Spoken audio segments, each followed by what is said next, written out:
Olá, querido aluno, tudo bem com você? Eu sou a professora Jéssica Batista e agora nós daremos início a mais uma aula de História. Hoje nós falaremos sobre arte e religião na Antiguidade. Vamos lá? Primeiro, vamos entender como foi o processo de formação dessas primeiras civilizações. Vamos ter em mente, então, a região que está destacada no mapa, que é o Crescente Fértil, e foi nesse importante espaço na qual a relação de dependência do homem em relação à natureza diminuía e vários grupos se sedentarizavam. Veja que nesse tópico nós estamos falando da questão do surgimento da agricultura e da diminuição da dependência das caçadas e da colheita daquilo que a natureza ofertava de forma natural. Com a domesticação de animais, a invenção dos primeiros arados, a construção de canais de irrigação, foram exemplos de que a agricultura viria a ocupar um novo lugar no cotidiano do homem. E mais do que isso, todo esse conhecimento foi responsável pela formação de amplas comunidades. Entre todas essas civilizações, o Egito foi uma das que mais se destacou. Isso pela sua organização, pela organização de um forte Estado que comandou milhares de pessoas. Estava situada no nordeste da África. Esta civilização teve um crescimento fortemente vinculado aos recursos hídricos fornecidos pelo rio Nilo. Ou seja, a civilização egípcia vai surgir em torno do rio Nilo e vai ter uma forte relação com ele, tanto nos processos agrícolas, como também tendo sua contribuição nas diversas outras atividades do dia a dia, como a pesca, lavagem de roupas, banho, lazer, transporte e etc. Bom, falando no Egito, você já viu essa imagem antes? Você sabe o que são essas construções? Certamente sim. São as pirâmides do Egito. As pirâmides do Egito são túmulos construídos em pedra para abrigar os corpos dos faraós. Há cerca de 123 pirâmides catalogadas. No entanto, 3 delas são mais conhecidas, que são a de pirâmide de Quéops, Quefren e Miquerinos. A de Quéops e Quefren, que você vê na imagem, mais a Gizé, que também são guardadas pela Esfinge, que era um ser mitológico com o corpo de leão e a cabeça de um faraó. A imagem que você vê a pirâmide que você vê no centro da imagem é considerada a maior estátua monolítica, ou seja, feita com uma única pedra. Ela tem cerca de 20 metros de altura e 73 metros de comprimento. É conhecido como a Esfinge de Gizé. Portanto, a história do Egito é marcada pelas construções das obras piramidais. Essas construções duravam cerca de 20 a 30 anos para serem realizadas e se tratavam também de um lugar sagrado e cercado de um poder simbólico para os faraós e também para toda a civilização egípcia. Na cultura egípcia, os faraós eram os administradores máximos do Egito. Cabiam a eles os cargos de chefe do exército, primeiro magistrado e sacerdote supremo.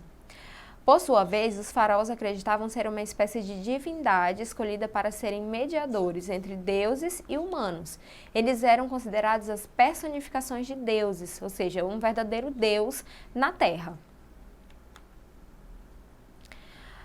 Uma importante característica da civilização egípcia era o politeísmo. Visto que a religiosidade era um traço fundamental nessa sociedade, os egípcios também eram politeístas, isto é, eles acreditavam em vários deuses. Entre os mais conhecidos estavam o Amon-Ra, que era o criador do universo e de todos os deuses, Osíris, que era o deus da vida após a morte, Ísis, que era irmã e esposa de Osíris, e Horus, o filho deles, filho de Ísis, com Osíris. Veja, observe na imagem que nós temos aí a ilustração de Ra, que era o deus do sol no Antigo Egito. Importante destacar que cada cidade tinha o seu deus protetor. E você observou na imagem, que curioso como esses deuses eles eram representados? nós podemos observar, já comparando a primeira imagem com a segunda, que eles eram representados de várias formas. Eles eram representados somente com formato humano, como mostra a imagem que nós estamos vendo na tela, né, do deus Osíris, que era o deus do mundo dos mortos na antiga religião egípcia. Também eram representados como forma animal, também conhecido como zoomorfismo. Eram também representados, né, misturando a forma animal com a forma humana, como o exemplo que nós estamos vendo, né, o deus Anubis, que era o deus dos mortos e protetor do processo da mumificação na antiga religião egípcia. E ele é um exemplo dessa representação que mistura homem e animal, né, pois ele era representado com o corpo de homem e a cabeça de um chacal. Importante característica dessa civilização é a crença na vida após a morte. Os egípcios acreditavam na existência de uma vida após a morte e de que toda pessoa, ao morrer, era julgada no tribunal de Anubis. A crença na imortalidade foi o que levou o povo egípcio a desenvolver a técnica da mumificação. Para os egípcios, a morte seria passageira e a vida retornaria para o corpo. Porém, o retorno à vida aconteceria somente se o corpo fosse conservado. Parte daí, então, a importância da mumificação nessa civilização, que era feita com o embalsamento e a conservação, né, obtendo assim, então, a conservação desse corpo. Para isso, existiam várias técnicas avançadas. A mumificação era um processo bastante complexo e demorado, né? Os egípcios usavam comumente o natrão, que é uma substância chamada carbonato de sódio e que era encontrado nas areias do Egito. Então, para mumificar os mortos, né, desidratavam o líquido do corpo, encoberto por natrão por cerca de 2 a 3 meses. Então, nós temos aí exemplos na imagem de um corpo mumificado e também de um sarcófago, né, que era uma espécie de túmulo, que também estava presente dentro das pirâmides. Então, o corpo ele não era só colocado dentro da pirâmide, né? Existia todo um cuidado, inclusive existiam esses sarcófagos no qual os corpos eram depositados para que eles fossem conservados de uma forma mais eficiente. Esse que você vê na tela, por exemplo, pertencia a uma mulher egípcia. Os egípcios, eles tiravam os órgãos dos corpos e guardavam em vasos que eram chamados canópicos, que são vasos como esses que você vê na tela, como um exemplo. O único órgão que não era retirado era o coração, que era colocado novamente no corpo. O processo terminava enfaixando a múmia. Nesses túmulos, o faraó e também suas riquezas eram enterradas. Esses túmulos eram uma verdadeira câmara real, como nós já citamos anteriormente, sua importância, e também onde seus criados, seus escribas e todos aqueles que estavam em torno do faraó, todas as figuras mais importantes para o faraó, também eram enterrados, porém em algumas câmaras mais simples. Os principais túmulos, como nós já citamos, eram além das pirâmides, também as mastabas, que eram túmulos feitos com laje de pedra ou tijolo. Existia também os apogeus, que eram túmulos feitos de rocha e estavam próximos às barrancas do rio Nilo. Uma outra característica muito importante na civilização egípcia era a crença, né, no tribunal de Osíris, que era um tribunal, um deus, na qual todos os mortos passariam pelo seu julgamento. A balança da justiça, com o coração de um lado e a pena, né, que significava leveza do outro, é o que representavam, o que compunham todo o cenário do tribunal de Osíris.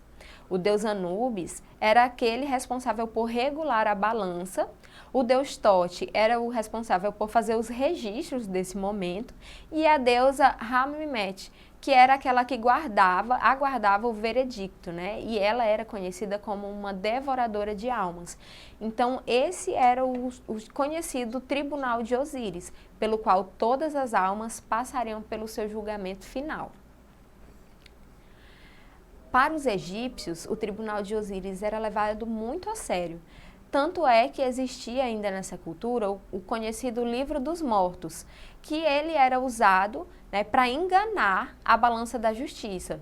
Os egípcios acreditavam em fórmulas mágicas e feitiços que existiam, né, estavam registrados no livro dos mortos e que seria utilizado para essas práticas e para driblar ali, para mudar de repente algum resultado no tribunal de Osíris. É importante também destacar que o livro dos mortos ele custava um boi e isso não era barato na cultura egípcia. Escritos em rolos de papiro e colocados nos túmulos junto das múmias, o livro dos mortos é um indício de que os egípcios temiam o julgamento de seus atos no pós-morte, como já citado anteriormente. Bom, vamos agora fazer o exercício desse assunto tão importante que nós falamos hoje. Então responda, sobre a religião no Antigo Egito, podemos dizer que ela era: letra A, monoteísta, B, politeísta, C, literatura, D, evolucionista. Qual dessas alternativas é uma importante característica da religião dos antigos egípcios? O politeísmo, ou seja, a crença em vários deuses, é sem dúvida a característica mais marcante da religião egípcia. Vamos à questão 2. Por que os egípcios mumificavam seus mortos? Você se lembra? Porque os egípcios acreditavam na vida após a morte e que a alma, após o julgamento no tribunal de Osíris, retornaria ao corpo para entrar no mundo dos mortos. E por isso, tamanha importância os egípcios davam à prática da mumificação. Então é isso, nós chegamos ao final da nossa aula. Lembre-se de acessar a plataforma Eduque e conferir todas as aulas. Muito obrigada, tchau, tchau!